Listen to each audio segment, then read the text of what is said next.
गडचिरोली जिल्ह्यात 1688 गावं आहेत आणि या प्रत्येक गावाची एक वेगळी कहाणी आहे. संघर्षाची, वेदनेची आणि जगण्यासाठी चाललेल्या लढ्याची. गडचिरोली जिल्ह्यातील सिरोंचा तालुक्यात एक गाव आहे झिंगानूर. या गावात पिण्याचं पाणीच नाही आहे.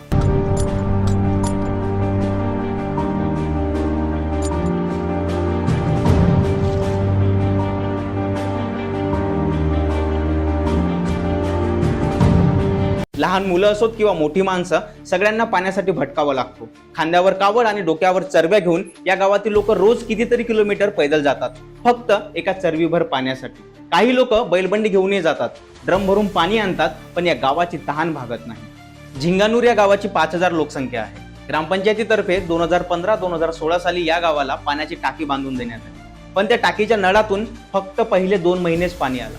तेव्हापासून आजपर्यंत ते टाकी बंद आहे. त्यानंतर गावातील लोकांनी आपापल्या घरी बोरवेल खोदली. काहींनी 1 लाखापेक्षा जास्त खर्च केला, तर काही लोकांनी कर्ज घेऊन बोरवेल खोदली. पण परिस्थिती अशी आहे की त्या बोरवेल मधून पूर्ण दिवसभरातून फक्त अर्धा ड्रम पाणी निघतो.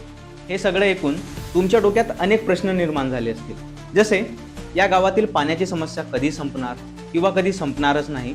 झिंगानूर हे गाव आपल्या गडचिरोली जिल्ह्यात आहे आणि या गावातील लोक रोज पाण्यासाठी संघर्ष करत आहेत, तरीही आपल्या नेत्यांनी किंवा सरकारने या गावासाठी काही सोल्युशन का काढले नाही, असे अनेक प्रश्न तुमच्या डोक्यात येत असतील.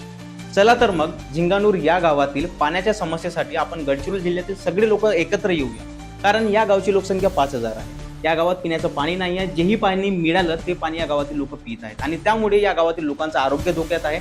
मुलांच्या शिक्षणावर खूप जास्त परिणाम होतो आहे. म्हणून आपण या गावातील लोकांसाठी एकत्र येऊया.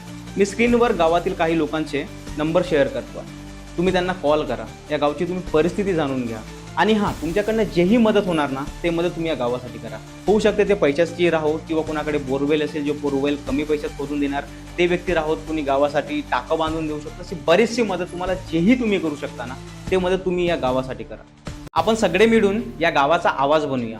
हा व्हिडिओ जास्तीत जास्त लोकांपर्यंत शेअर करा, जेणेकरून हा व्हिडिओ सत्तेत बसलेल्या लोकांपर्यंत पोहोचला पाहिजे. त्यांनाही कळलं पाहिजे की फक्त पिण्याच्या पाण्यासाठी आपण रोज किती संघर्ष करतो आहे. तसेही आपले नेते फक्त रोज व्हिडिओ शूट करतात 2-3 आणि सोशल मीडियावर अपलोड करतात आणि सांगतात की आज मी हे काम केलं, ते काम केलं, ते काम केलं. नाही, आपण त्यांना जाणीव करून देऊ, काम अजूनही पूर्ण झालेले नाही आहे. एसीच्या रूममध्ये बसून काम कधीही पूर्ण होत नाही.